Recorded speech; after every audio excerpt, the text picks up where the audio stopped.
Now we turn our attention on mathematical models for interacting species. This is part 1 of 3. Most of what we will discuss is the main references here are a couple of chapters, one chapter from each of these references. And we're very interested in considering competition between two species, and we will write some mathematical equations for this matter. But this is a context in which two species may be competing for common resources or common territory or common habitat. And specifically, we will assume that the presence of each species implies a reduction in the growth rate of the competitor. Now we're going to use the notation x of t and y of t to denote population size or density for species 1 and 2 respectively at time t. And we write the equations in this form. You can perhaps notice that resembles this resembles the this is kind of a combination with the original Lotka-Volterra equations. And we also discuss taking into account self-regulation. So these equations for the species 1,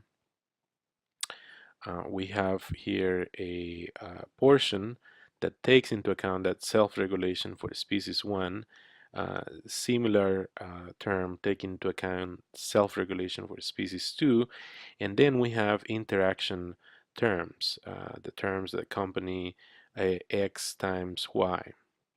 So the term bxy and beta xy denote interactions between species 1 and 2, and they are subtracted because of what we point out here. The presence of each species implies a reduction on the growth rate, so that explains the subtraction.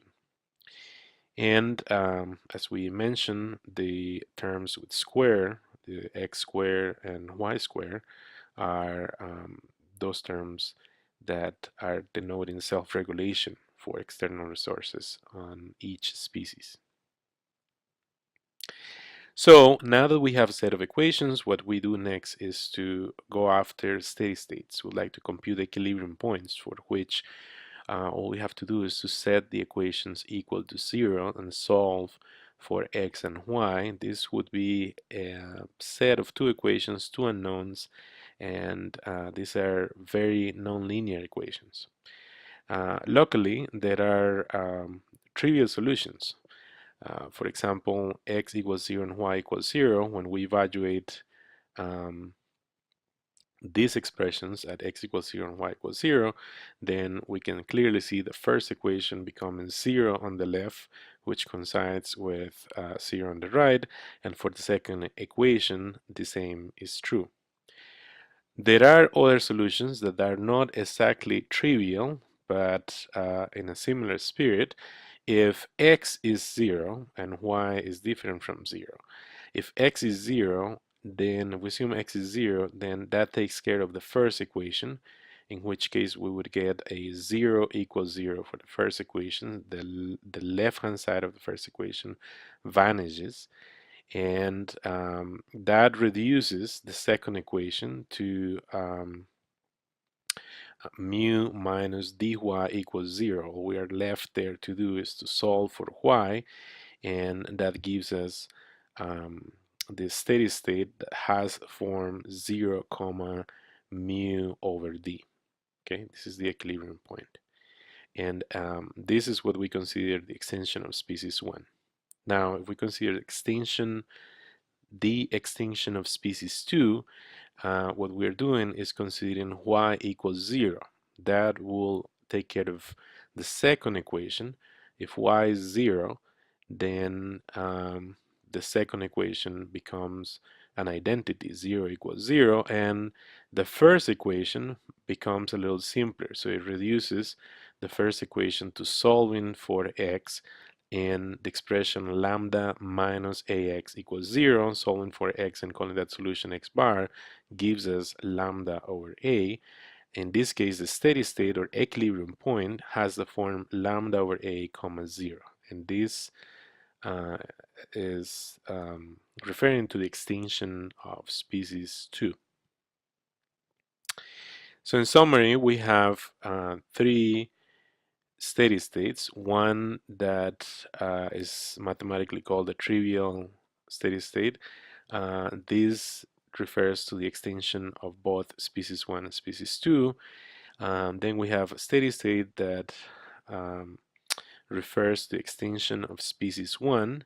This would be a steady state 0 comma mu over d, and then another steady state for the extinction of species 2 lambda over a comma 0. These three equilibrium points, these three steady states, lie on the boundary of the first quadrant of the phase plane. What we would like to do next is to compute yet another steady state that lies in the interior, not in the boundary, but the interior of the first quadrant. And to do that, what we are left with to work with is this set of equations, right? We have eliminated the possibility that both x and y are 0, and we're now working with this set of equations. We're solving for x and y. They have two equations, two unknowns. So what we can do here is to take the first equation and solve for y. Okay, and by doing that, we obtain the equation of a line. We're assuming all parameters on this model, all parameters of this model are positive. That means that this line, this seen as a function of x, is the equation of a line. This line has a positive intercept with the vertical axis, and it has a negative slope.